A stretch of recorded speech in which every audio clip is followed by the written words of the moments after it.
So it seems like whenever I talk about my Lumix S5, you guys either comment or you tend to just watch for a while, and I have to say thank you in regards to that.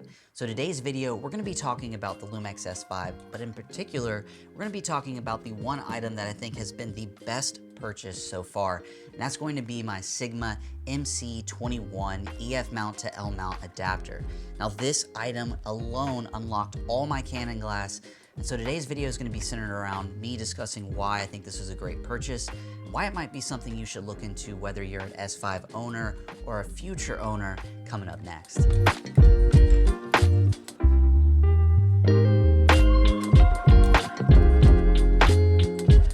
Alright, so right out of the box, I am a former GH5 shooter, which we're actually currently shooting on. I own a Lumix S5, and up above here, we've got a GH4. So a little bit of a fanboy when it comes to the Lumix lineup of cameras, but about a year ago, I purchased the S5, and in the midst of buying the S5, one thing that I took in consideration is I already had owned quite a bit of Canon EF mount glass. So we've got the 24-105, the 70-200, and then we've got the old faithful nifty 50. Now, the reason that I bring this up is I think a lot of you are probably in similar situations where if you're looking at the S5, it's probably not your first camera, you're probably just looking to upgrade. Now, all that to be said, one thing that I think many of you should take in consideration when looking into this camera or just any camera in general, if you already have a lineup of glass, go out there, search on B&H, Google, wherever, looking for an adapter that might adapt to your current lenses. So in my case, I had EF mount glass and I needed to go to the L mount. So when it comes to the functionality of the actual adapter itself, pretty simple. You guys can kind of see here when we take it out. Very simple, very easy. We will go ahead and take off our native piece of glass. Boom, boop. All you're gonna do is just line up your dot here with our red here. Boom, we're all set there. Not very heavy, so then we'll throw on the nifty 50 first. I love the way this prime lens looks. So you guys can see that's pretty much what the nifty 50 is gonna look like, pretty simple. And to take it off, we're just going to disengage that. Put the old 24-105, probably my most used lens when it comes to this combination of camera. And love it. Gets a little front heavy just because this glass got a little weight to it, but image stabilization is going to be able to be used. Image quality is going to be great. Love this combination. Being super wide and also being able to go to that 105 is just a great combination for this particular kind of full frame setup. And then last but not least, we will put the beast of the lens, which is the 70-200 f4 on here. I love this combination, especially when I'm doing like event recap videos. I can be very far away from the actual stage or the talent and get some great shots. Same here, image stabilization is going to be able to be accessed. Autofocus, like I said, for photography is going to work pretty well. And yeah, this combination is lethal. I love it, and the image that I get out of here is fantastic.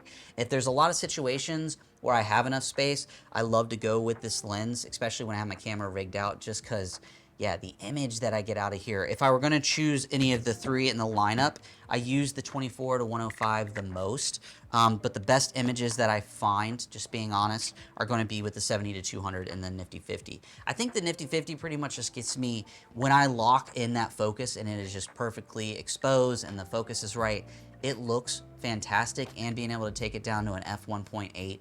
Typically don't go that far, probably f2.2 is probably as low as I'm gonna go, but it looks amazing. And then the 70-200, while it is an f4, once again, like I said, I can be really far away, get some really nice uptight shots, and the image quality just looks fantastic. Also, as far as autofocus goes, look, I have found that autofocus when it comes to taking photography works pretty solid, whether it be the center autofocus, whether it be auto tracking, you name it. I find specifically with these two lenses that I have no issue when it comes to photography.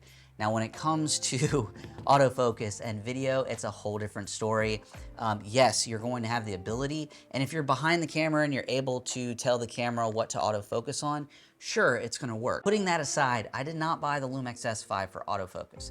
I bought it for the image stabilization, for the 5.6K footage that you can get out of it. I mean, the 4K, the low light capabilities, look, overall, I have been in love with this camera. As someone that came from the GH5, and I was completely happy with my GH5, except for in low light situations.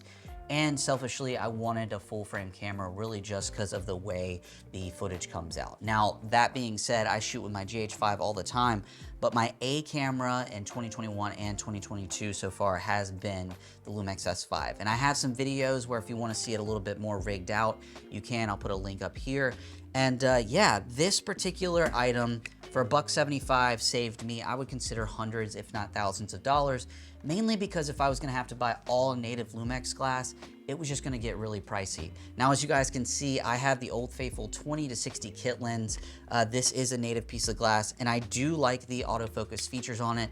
I like the 20 millimeters being super wide when it comes to vlogging. But that being said, I really don't use this lens that much unless it's for just like YouTube style stuff. This is quite possibly one of the cheapest native glasses you could put on here. Results are fine, but if you can get yourself in a situation where you can put some different glass on this Lumix, whether it be Sigma, Canon, even probably some of their native glass, it's going to be amazing. And overall, yeah, for $175, I've been extremely happy with it. I'll put a link in the description below. You guys drop a comment in regards to, have you had any experience with this particular adapter? Is there one that you maybe recommend out there? Like I said, this was kind of my first go-to, and I've had a good experience with it so far, so I haven't kind of really done any research on any other adapters. But as always, guys, it's Trey Lowell with Lowell Productions, and if you like this video, go ahead and hit that like button. If you like the content I keep creating on this channel, go ahead and hit that subscribe button, and I'll see you guys in the next video. All right. Oh, shit. Okay, let's see. I'm gonna just add, this will need to be added in.